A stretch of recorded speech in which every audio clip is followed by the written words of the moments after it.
나는 아무것도 아닙니다. 주님의 사랑이 없으면. 사랑하는 행복한 교회 성도 여러분, 이 영상을 보시는 하나님 나라의 귀한 자녀 여러분, 오늘은 2022년 4월 23일 토요일입니다. 오늘 본문에서 물고기 뱃속에서 보낸 사흘 낮과 사흘 밤은 고난의 기간처럼 보이기도 요나에게는 합니다. 하지만 실제로는 여호와께서 요나를 교육시키는 기간이었습니다. 다시 육지로 돌아온 요나는 여호와를 피해 다시스로 도망하던 이전의 요나가 아니었습니다. 여호와의 말씀이 다시 임하자 그는 주저하지 않고 순종합니다. 말씀에 따라 니느웨로 가서 그분의 메시지를 선포합니다. 여호와와 요나의 관계가 온전하게 회복된 것처럼 보입니다. 오늘 본문을 나누어 보겠습니다. 1절부터 3절의 상반절, 여호와의 명령과 요나의 순종, 3절 하반절부터 10절까지 요나의 선포와 니느웨의 반응. 오늘 본문 요나서 3장 1절부터 10절까지의 말씀을 먼저 듣고 다시 오겠습니다.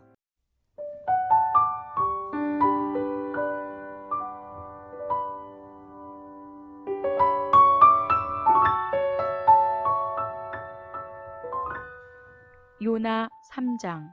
여호와의 말씀이 두 번째로 요나에게 임하니라. 이르시되 일어나 저 큰 성읍 니느웨로 가서 내가 내게 명한 바를 그들에게 선포하라 하신지라. 요나가 여호와의 말씀대로 일어나서 니느웨로 가니라. 니느웨는 사흘 동안 걸을 만큼 하나님 앞에 큰 성읍이더라.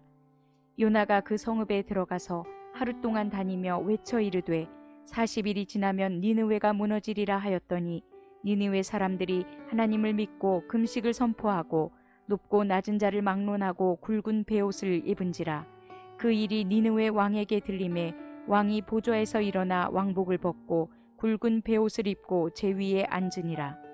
왕과 그의 대신들이 조서를 내려 니느웨에 선포하여 이르되 사람이나 짐승이나 소떼나 양떼나 아무것도 입에 대지 말지니 곧 먹지도 말 것이요 물도 마시지 말 것이며 사람이든지 짐승이든지 다 굵은 베옷을 입을 것이요 힘써 하나님께 부르짖을 것이며 각기 악한 길과 손으로 행한 강포에서 떠날 것이라.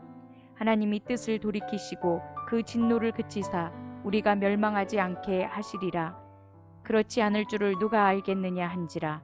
하나님이 그들이 행한 것 곧 그 악한 길에서 돌이켜 떠난 것을 보시고 하나님이 뜻을 돌이키사 그들에게 내리리라고 말씀하신 재앙을 내리지 아니하시니라.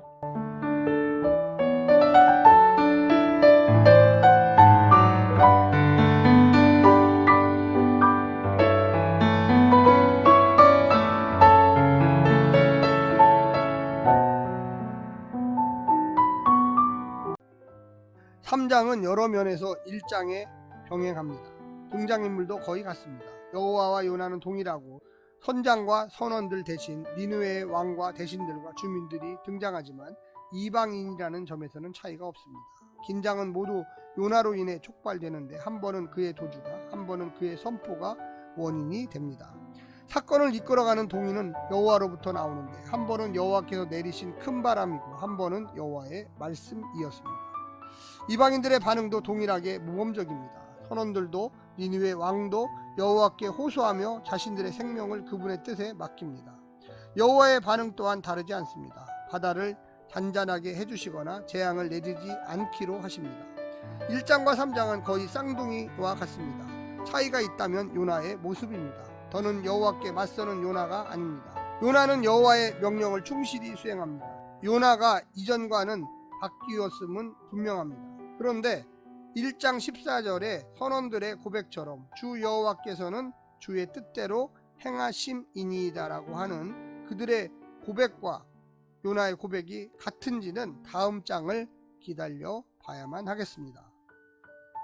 먼저 오늘 본문을 세 부분으로 나누어서 주제별로 설명드리겠습니다. 첫 번째, 요나의 선포, 요나의 순종. 물고기로 구원받은 기적같은 사건에 고무되었을까? 요나는 큰 성읍 니느웨, 하나님께 악독했지만 하나님께서는 여전히 아끼시는 중요한 도시 니느웨로 가서 메시지를 선포합니다. 사흘길 크기의 도시에서 하룻길만 다니면서 40일이 지나면 무너질 것이라는 심판을 선포합니다. 틀린 말이 아닐 수 있습니다. 하지만 그가 하나님의 마음을 전하는 메시지인가요? 하나님은 그들이 망하기 원하시고 겨우 심판의 근거를 마련하기 위해 선지자를 보내신 걸까요? 요나는 속으로 40일이나 참으시는 하나님이 마땅치 않았을 것입니다. 시간 낭비일 뿐 그들은 절대 변할 자들이 아니라고 여겼을 것입니다. 두 번째는 니느웨의 회개와 진실한 회개. 요나의 메시지 안에 회개하면 구원을 베풀어 주실 것이라는 말이 없었는데도 니느웨 사람들은 금식을 선포하고 베옷을 입고 회개합니다. 자초지종을 들은 왕도 이 회개의 대열에 합류합니다. 조서를 반포하여 짐승까지도 회개의식을 수행하게 합니다. 의식만 행한 것이 아니라 악한 길과 손으로 행한 강포에서 모두 떠나기까지 했습니다. 입술만의 회개가 아니라 마음의 회개요, 삶의 회개였습니다. 그러면서도 이것이 하나님의 용서로 반드시 이어질 것이라고 기대하지도 않았습니다. 누가 알겠느냐? 그들은 하나님의 자유를 인정했습니다. 그것은 요나가 철저하게 짓밟은 하나님의 본질의 핵심입니다. 자유가 아니면 하나님이 아니다. 모든 것을 하고 싶은 대로 하실 수 있는 분이 바로 하나님이십니다. 마지막 세 번째는 하나님의 재앙 철회, 너무 해픈 은혜. 니느웨 왕은 혹시나 하나님께서 당신의 뜻을 돌이키지 않으실까 하는 기대를 가졌는데 하나님께서는 그 기대와 소망을 따라 그들을 심판하려던 뜻을 철회하시고 재앙을 내리지 않기로 하셨습니다. 너무 쉽게 용서하신 것이 아닌가. 하지만 그건 하나님의 마음입니다. 하나님의 사랑이 그만큼 크다는데 우리가 뭐라 이야기하겠습니까? 그 큰 사랑 때문에 내가 구원을 얻었을 텐데 타인을 향해서는 너무 쉽게 용서하신다고 할 수는 없지 않겠습니까?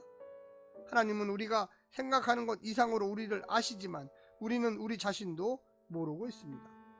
그러니 나를 상대화하면 하나님이 더 잘 보일 것이다 착각을 하고 있는 것입니다. 사랑하는 성도 여러분, 오늘 말씀을 통하여 나는 예수 안 믿는 사람들에게 어떤 태도를 보이고 있는가? 내가 정말로 잘해서 구원받았는가? 하나님의 은혜가 이방인들에게 가면 안 되는 것인가? 우리는 좀 더 너무나 이기적이고 내 위주의 편의적인 생각을 가지고 있습니다. 우리는 하나님을 판단할 수 있는 존재가 아니죠. 하나님이 하시는 대로 우리는 순종해야 되고 하나님이 펼치시는 대로 응원과 찬양과 지지를 해야 하는 인간들입니다. 오늘 하루도 오늘 본문을 읽어보시면서 생각해 보시면서 하시기를 간절히 부탁합니다. 샬롬.